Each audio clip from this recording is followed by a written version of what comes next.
Okay. And what about now?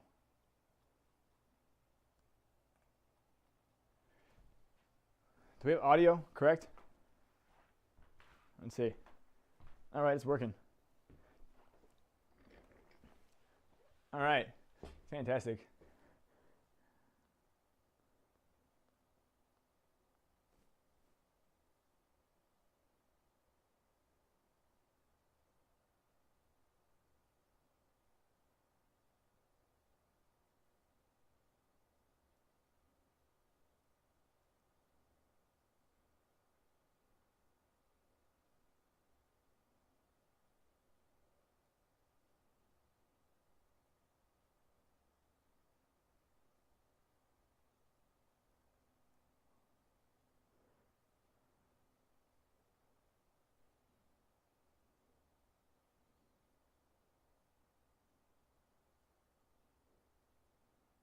All right, can you guys hear me? Yeah, sorry. Am I audible? No sound? No sound? Okay, that is in fact something that we need to think about. Okay. Thank you, Dr. Mac. No sound in Discord.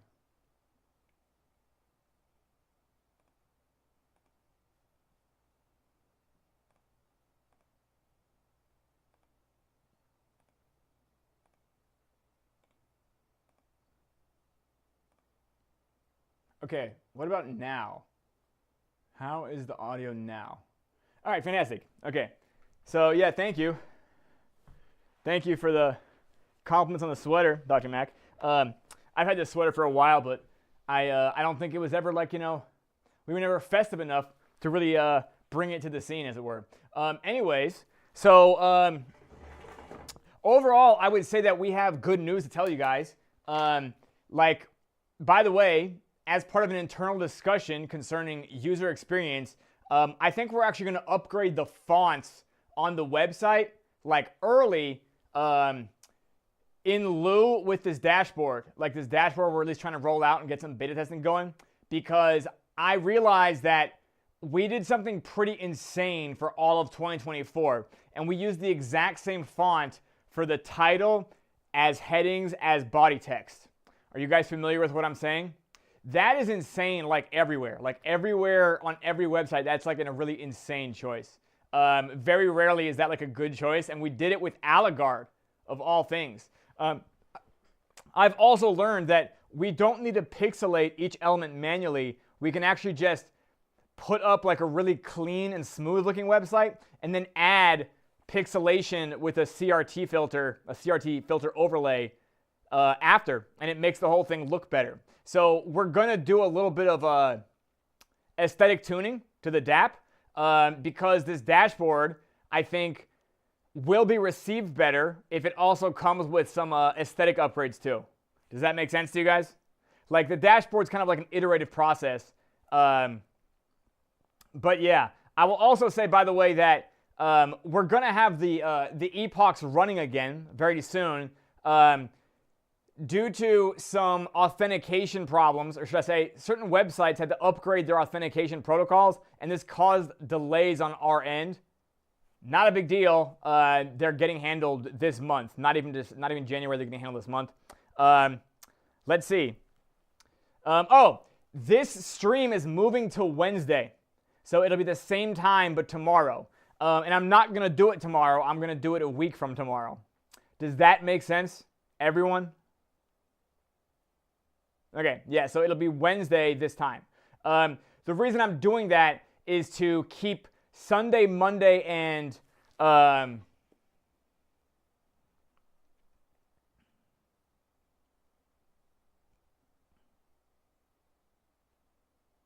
yeah, the reason we're doing that is to keep Sunday, Monday, and Tuesday completely empty, so I can actually just work on content uninterrupted. Therefore, everything that's not content related can, share time with the other days that end up getting divided by calls and meetings and things like that. But legitimately, it's just to kind of rearrange the schedule. I think it'll be good. It's not going to be a permanent change. It just needs to be what happens right now to kind of make it so that happens. I'm getting more done faster because I'm building momentum as well. And I'm also getting a lot more things organized, which is kind of necessary to finish as well. I didn't know if I announced it publicly, but we will be using what's it called? A11 for AI voice actors. Yeah, I don't know if I said that yet, but yeah, it's AI. Sorry, we'll be using AI voice actors. I'm not going to be the voice actor for all characters. That was an idea that was kind of meant to be funny, and it is funny, but it's not immersive. And that the goal of this is to be immersive. Let's see. We're still like on every single thing that I've talked about recently that's happening is still happening. So we are continuing to get a local machine that's still happening. We're continuing to get a large check or possibly two, depending how this manifests. Like that's still happening, but it's not happening on my schedule, if that makes sense. What's happening on my schedule is just continuing to work and whittle and chisel away at organizing and then actually finishing the content so we can go forward. Make sense, everybody? Even though you guys aren't as talkative this time, I sense that you're also not as sad as you guys were last week. Does that make sense? Yeah, so I appreciate that you guys are a bit stoic right now. I don't really know if there's anything to be stoic, to be sad about. Everything's fine.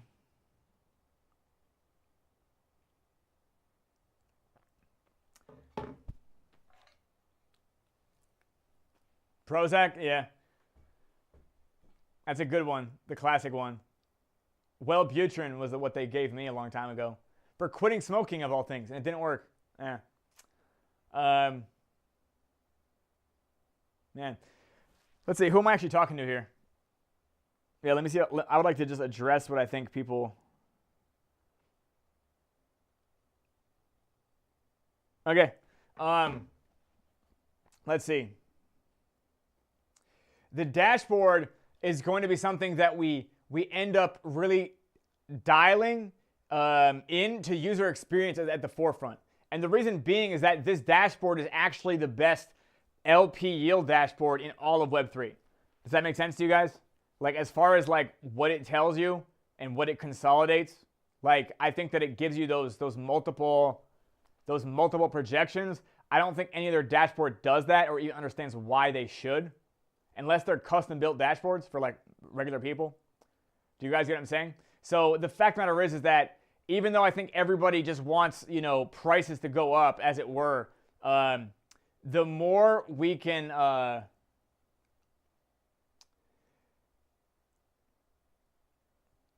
this dashboard allows the community and the user base that we still have and still have quite active to actually kind of like get more value out of the project in the meanwhile.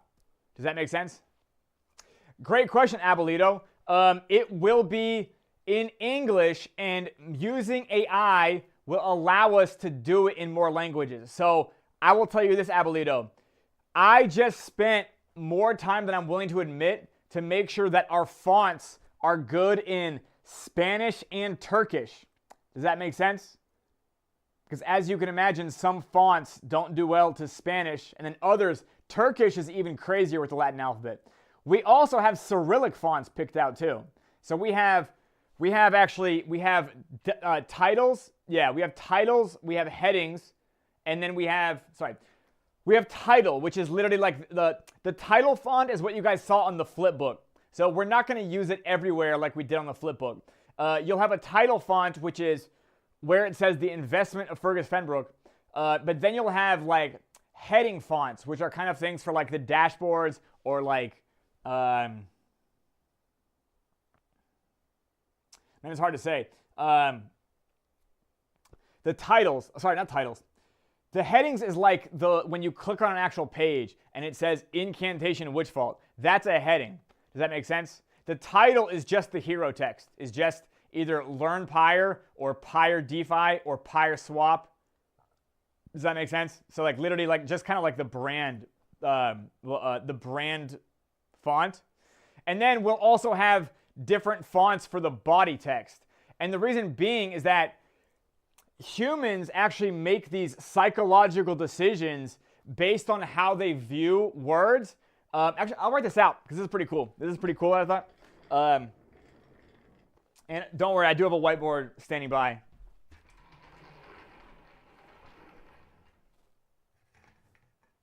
So since I think it's always kind of valuable for me to talk about what I'm learning and working on in real time, there is like a ratio of, we'll call it fluency to flourish.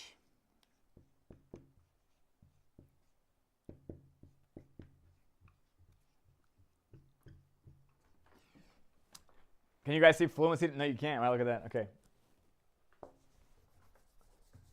I need to put a sticker on this whiteboard before it goes. All right, let me see. I can write here.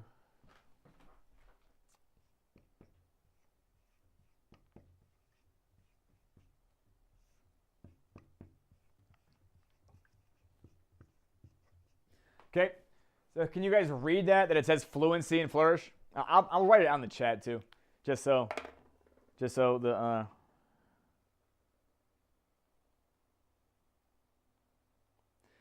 and the point of this is that there's a ratio with each text. No video on Discord? Oh shit, really?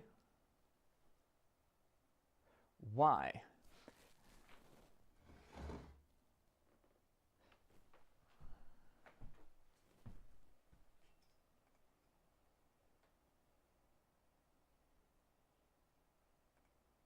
Okay, all right.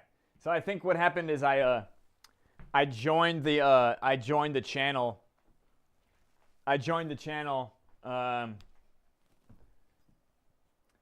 in Discord in 2 different places this time. Let's put it that way. Okay. Anyways, do you guys see me now?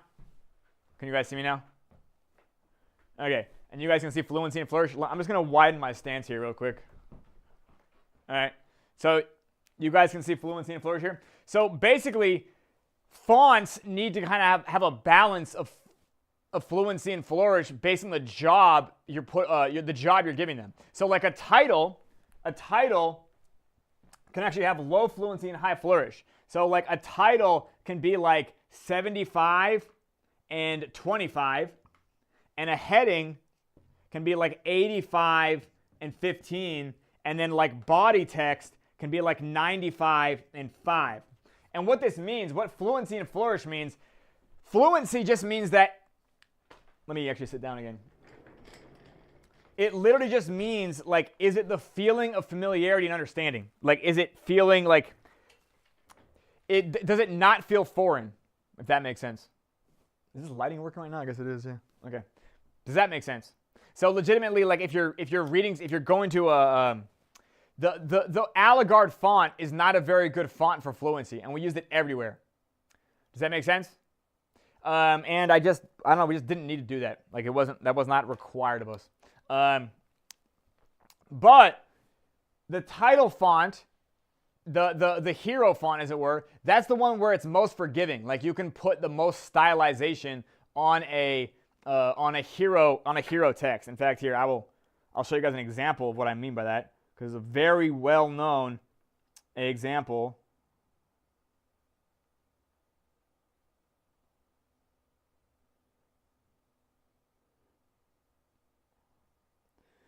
All right, do you guys see this GIF I posted here in general chat?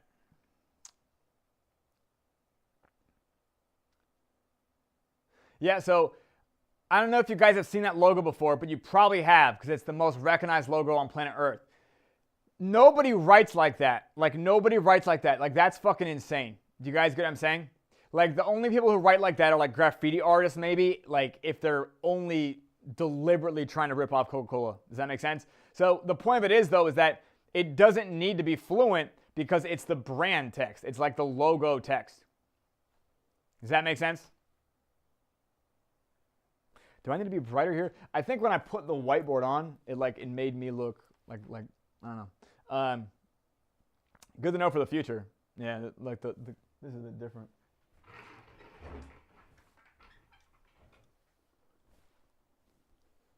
Anyways, so that's an example of low fluency and high flourish, but it's still like 75-25. You know, you guys see that, like, you can still read. It's still 75% legible. When you do a heading, like you have to get like a little less flourish. In fact, they do that as well. They do that as well with another logo.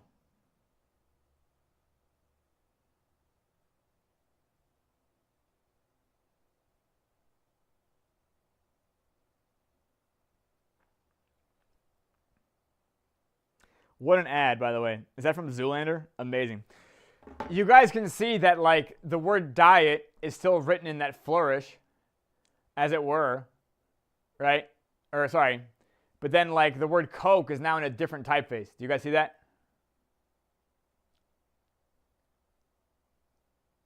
These are the best GIFs ever, by the way. I'm really glad that that one is the one that popped up. Anyways, but then when it comes to actually like the text used for the body of dashboards, you need the dashboard to be at a glance, like easy to read and scan and glean information from. Hope that makes sense. So I want you to know that like we're going to upgrade our aesthetics a little bit, just on the fonts and maybe a little bit on the. Yeah, I'll explain more on that later. Let's see. We're gonna make it. We're all gonna make it. Yeah. Do you guys need to hear that this week? We are. Yeah. This is an inevitability. Like no matter what happens, I don't know how to say. Like I'm not doing anything else besides this. Like if I went into a medical coma tomorrow, I would then wake up and resume project on Pyre. You know what I mean? Like so, if I went into a month-long coma, I'm not planning to go into a coma, but like I mean, any and all delays like don't matter. Like I'm just gonna get back up and keep going. We're actually getting out of the season of delays, which was pretty much like all of Q3. We're almost finishing Q4 now, but legitimately, like I don't think we compared to my output in like April and May, or really April, when I was finishing the flipbook, I was truly getting like 70 to 80 hours a week, like on the flipbook, or should I say on the LoRa's and on Comfy UI. Like I was working my ass off, very, very effectively. Yeah, and like I'm just now getting back to kind of like getting that back in my grip. Hope that makes sense. Does that make sense?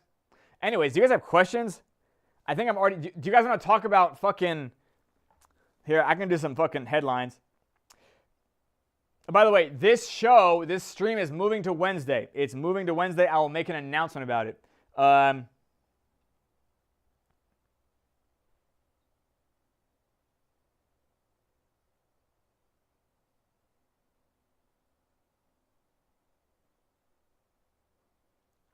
This is fucking propaganda.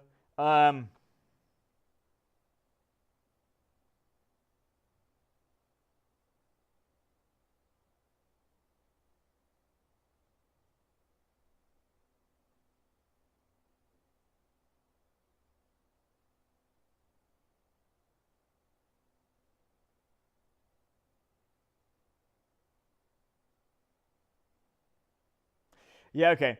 I don't even want to talk about the fact that right now they're saying that the consumers, yeah, Abolito, I agree. I guess gold, by the way, is continuing to climb. So gold is above 4,500. Like these two things don't make any fucking sense. Like here I'm gonna show you these two things. Like this is two.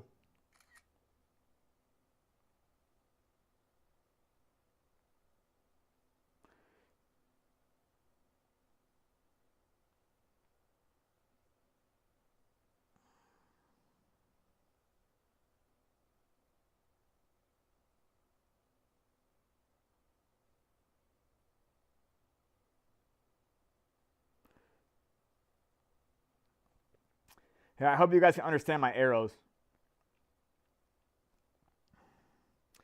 We're looking at gold here. Yeah, silver and gold. Yeah, so like, can you guys see the am I still here? Am I here? Okay. All right. So you guys can still hear me, right? My audio's still good. Okay. So and I think that let me make sure my video doesn't time out. Exit liquidity might be right.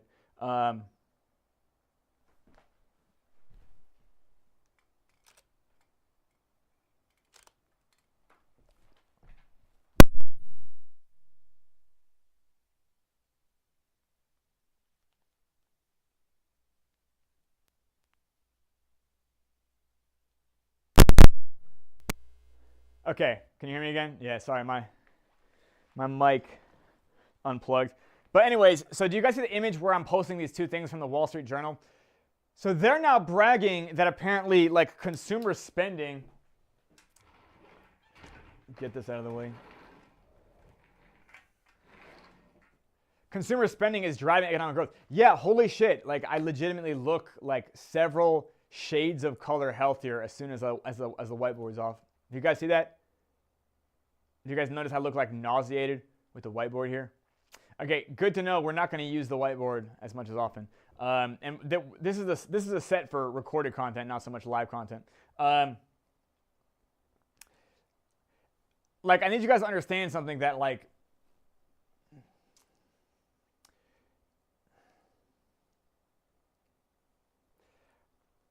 if the banks were like super bullish on like the power of consumers right now, they wouldn't be driving up the cost of gold. Like the price of gold going up is not a sign of health in the US economy. It's not a sign of health in any economy, to be honest, unless it's a gold-backed central bank, which isn't, they don't really exist right now. They have like a, never mind, I'm not going to get into that right now. Do you guys get what I'm saying? I hope I'm audible right now. Well, anyways, I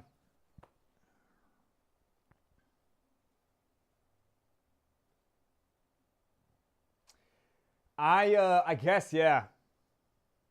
I wish I had more to talk about right now, but I think maybe next week on Wednesday, I'll be making an announcement soon about the schedule change for the Pyre stream. And we're going to make it. I don't know. We're just going to keep hitting this thing. We're going to keep hitting this piñata with a fucking bat until all the candy comes out. And I mean that in the most constructive way possible.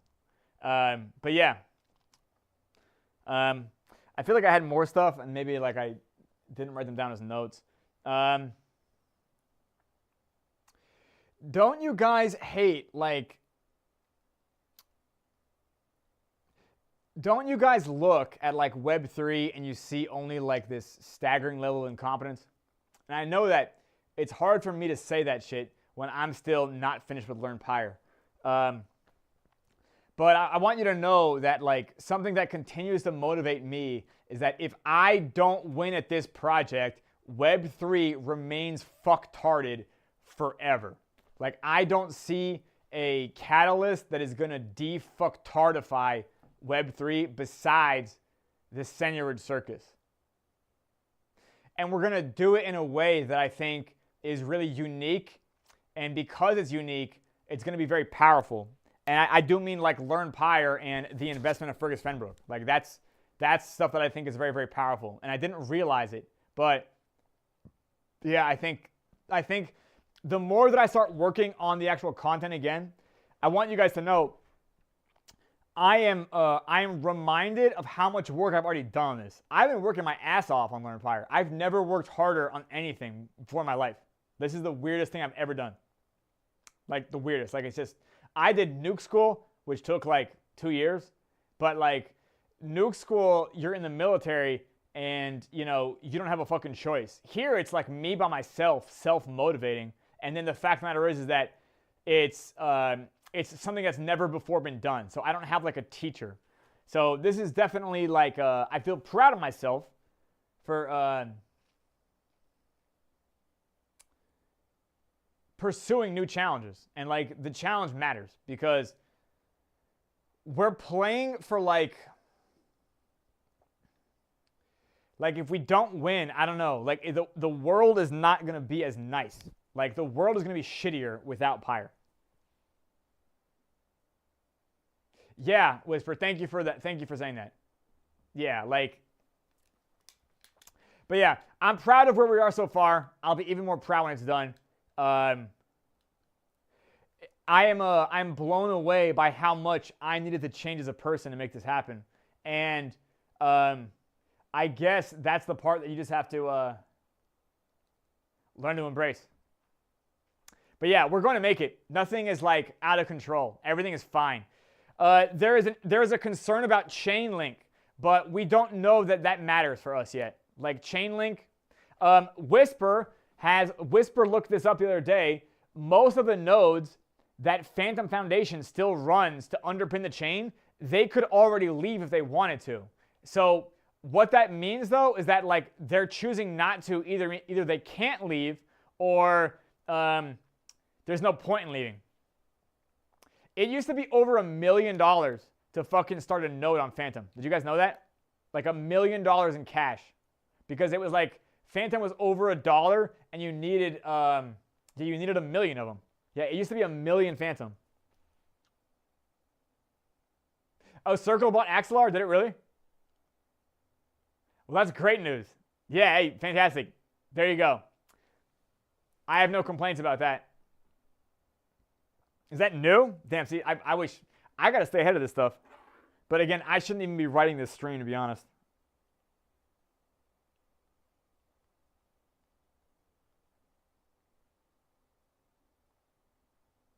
That's a little bit okay.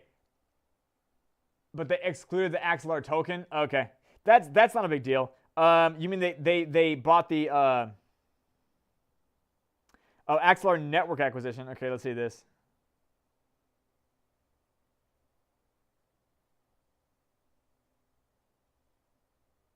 Okay, Axelar Network Foundation and AXL will continue to be managed by the community.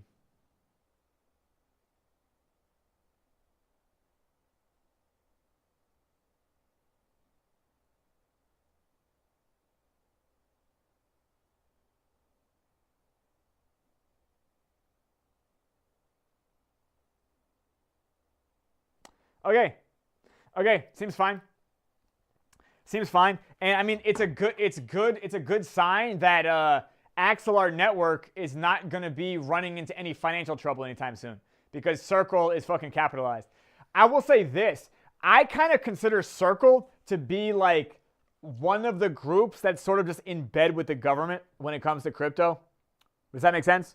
So like, from an operational standpoint, like that's great. Like Axelar Network will continue to work. I have no problem continuing to use Axelar Network. We use it for our wrapped Bitcoin, by the way. However, like if it came to like, if the FBI ever asked them to help, or sorry, Circle would, Circle does not give a fuck about your privacy, and in general, I think they don't give a fuck about like the context of things, because like I also feel that way about Coinbase. Does that make sense?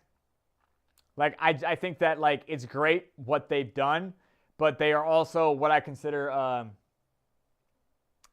they flatten context, and when I say flattening context, the way they operate ends up like missing a lot of context. I don't know how to describe it allegorically. They kind of, they look at things with like, I'm holding a hammer, how do I fix it type of things.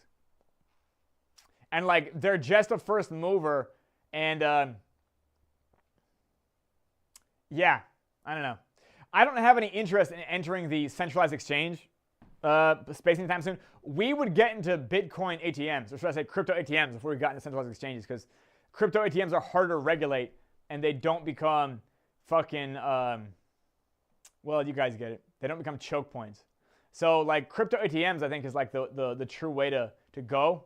Like as far as making crypto and finance more decentralized and more resilient. But yeah, hey, great that Axelar Network is going to continue to get fed. I guarantee you, now that they've acquired it, it's never going to like, they're never going to stop it now. You know what I mean? Like there's no threats there at Axelar anytime soon. At least financially, there could always be a technological threat, and who knows what'll happen. But I'll tell you this: if they acquired it, they must have done a very deep due diligence job on the network's integrity. Do you guys know what I mean? Because like they are obviously taking a risk by using it. Hope that makes sense. That's bullish. That's bullish. Yeah. I'll tell you guys this. You know, I was like Layer 0, because by the way, we use Layer 0 and Axelar Network as the two, what do you even call them? Cross chains, interchains, to bridge, to Phantom Opera right now. And layer 0, you can also build directly on layer 0. So when we get to phase 2, not only are we going to be bringing PYRESWAP, like the Pyre, not only are we going to go to more chains as a dApp, we can also go to layer 0 as a chain, which then theoretically can touch all chains. I don't really know how that works just yet, so to speak. But yeah, we could also become, like, as a DEX, a bridge. I don't know how else to describe that. Like, you could just do cross-chain swapping on Pyre in a nutshell. And I think that'd be useful because I want to later on, like Dr. Mac, you're familiar with a token called US Dibs. I want to bring US Dibs, for example, to every chain on Pyre because it's a unique. When we finally get it to peg, it will be a unique version of a dollar token. Like, it's not a stable coin. It's a, I don't know, like a wobbly dollar. I don't even know how to describe it. It's somewhat vibratile, but not in the same sense that like Pyre Phantom is. It's just unique and it's weird, but like I really like the way it's designed, and I think it would be beneficial to have it in liquidity too, just because like the fact that it goes up and down, and I feel that as you're aware, they have dollar to dollar they have like stablecoin to stablecoin liquidity pairs. You know what I'm saying? Like they have like USDT against USDC. Well, I think that like US Dibs in liquidity against those pairs could possibly outpace it in yield because it wobbles. Does that make sense to you guys? Yeah, okay, so you get what I'm saying. I don't know this yet though, but I believe that it could or should. And anyways, yeah, more on that later. Anyways, okay, we can wrap it up here because I think that otherwise I ran out of content. And anyways, this stream is moving to Wednesday starting next week. So that's, hang on, let me see what day that is. Is that the 31st? Is that New Year's Eve? Hang on.